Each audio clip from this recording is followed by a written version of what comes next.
ഇതാണ് കണ്ണൂർ ജില്ലയിലെ കൊട്ടിയൂർ ശിവക്ഷേത്രം. ഇവിടെ അക്കരെ കൊട്ടിയൂർ ഇക്കരെ കൊട്ടിയൂർ രണ്ട് ക്ഷേത്രങ്ങളാണ് ഉള്ളത്. ഇവിടുത്തെ മെയിനായിട്ട് വരുന്നത് ഈ ഒരു നദിയാണ്, ബാവലി നദി. അതായത് ഈ ഒരു നദിയിൽ കുളിച്ചാണ് ക്ഷേത്രത്തിലേക്ക് ഭക്തജനങ്ങളെ പ്രവേശിക്കുന്നത്. ഇവിടുന്ന് രണ്ട് കല്ലുകൾ തമ്മിൽ ഉരച്ചാൽ അതിൽ നിന്ന് ചന്ദനം കിട്ടും എന്നാണ് വിശ്വാസം. അപ്പോൾ ഈ ഒരു പുഴയിൽ കുളിച്ചാണ് എല്ലാവരും ക്ഷേത്രത്തിലേക്ക് പ്രവേശിക്കുന്നത്.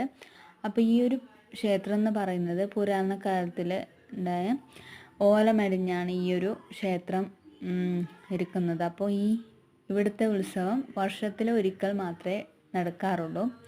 അപ്പോൾ ഈ 28 ദിവസത്തിൽ 8 ദിവസം മാത്രമാണ് സ്ത്രീകൾക്ക് ഇതിലേക്ക് പ്രവേശിക്കാനില്ല. ബാക്കി ദിവസങ്ങളിൽ മാത്രമാണ് സ്ത്രീകൾ ഇവിടെ പ്രവേശിക്കുന്നത്. മെയിനായിട്ട് ഇവിടെ ആനയിൽ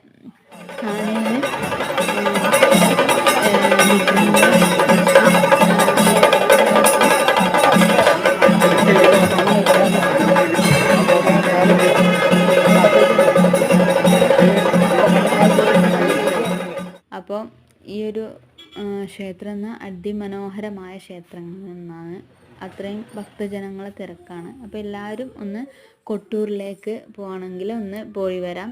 അത്രയ്ക്കും മനോഹരമാണ്. അപ്പോൾ ഇത്രയേ ഉള്ളൂ. Okay, by.